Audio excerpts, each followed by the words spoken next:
Hello everybody who watches my videos out there. It's Cami. Today we're going to be reading a book. It's called Felicity, Suprise, and it's book 3.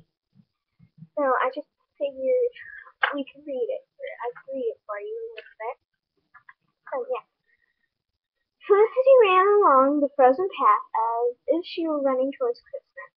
Then quick, she turned sideways and slid, slick as a fish, across a smooth stretch of ice.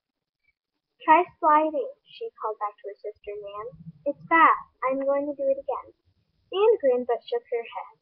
We shouldn't slide, Lizzie. It isn't proper, she said. Anyway, you know we promised Mother we wouldn't play.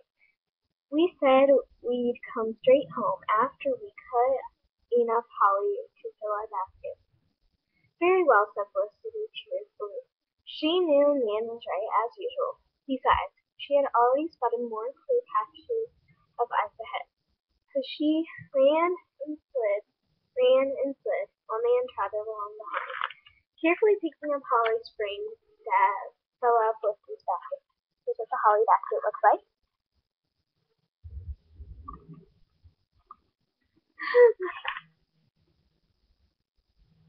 Mother, William, called Felicity as she and Nan burst into the house. Come see the holly we've cut. 'Tis ever so full of berries. Miss Merriman and little William hurried to greet the girls. Look at the holly, said William, and a lot, Mrs. Merriman smiled. My two Christmas dears, she said, you have done a fine job. The holly is perfect. Now I can work Christmas magic in the house. But look at you. Your noses are red as cold as the holly berries. Go sit yourselves by the fire. Lizzie, take your shoes off first. Don't chuck the muddy slush into the parlor. She scooped up William with one arm and the two holly baskets with another. Later you can help me decorate. It will be a fine surprise for your father and them. Just then they heard polite knocking on the door. Oh, Lizzie, said Mrs. Merriman, my hands are full. Do please answer the door. Yes, Mother, said Felicity. The door was slippery and she slid a little as she hurried to the door. When she opened it, she stepped back into surprise. Goodness, she gasped. There stood an elegant dressed man. He bowed to Mrs. Merriman. Good day, madam, he said. Do I have the honor of addressing the wife of Mr. Edward Merriman? Felicity's mother nodded, and the man held out a letter. This is for you, madam, he said. Mrs. Merriman quickly put William and the holly baskets down and took the letter. Thank you, she said as the man left. Good day to you. Felicity, Nan, and William crowded close to the letter. Why, Lizzie, she exclaimed. It's from Lady Dunmore, the royal governor's wife. It's an invitation for you. Me? Gasped Felicity. Just listen, said Mrs. Merriman. She cleared her throat and read the invitation. Lady Dunmore presents her compliments to Mrs. Merriman in request of her favor of her daughter, Felicity's attendance at the dancing lesson at the palace on Saturday, January 7th at 4 o'clock.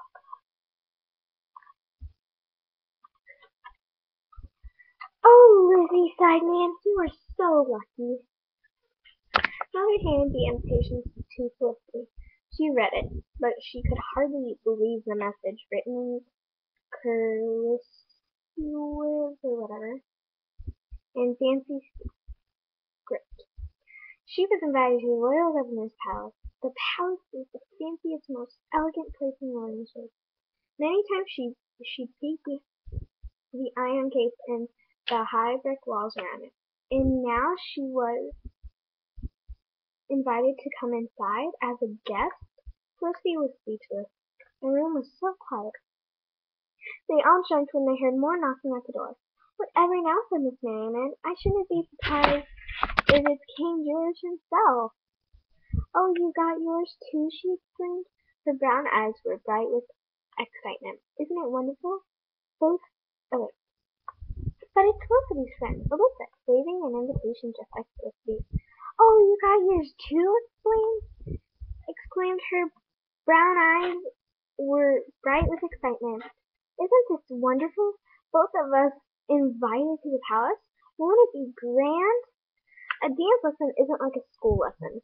There will be music and lovely food, and everyone wearing beautiful clothes.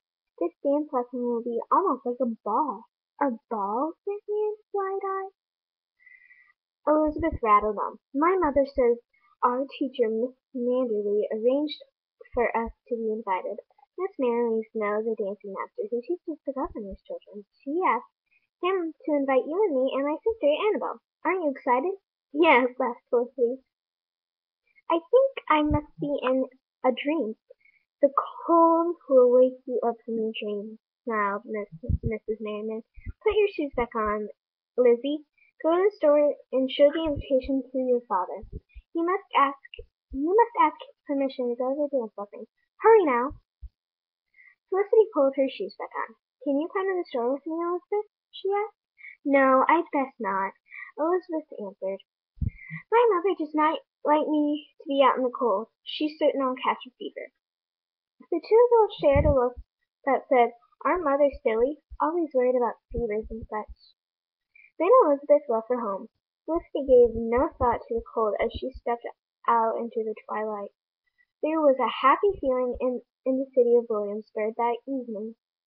Windows in many of the houses and shops were trimmed inside with holiday greenery, as if they were dressed up for special occasions. Some wore necklaces of ivy, others had fans of pine or garlands of holly leaves.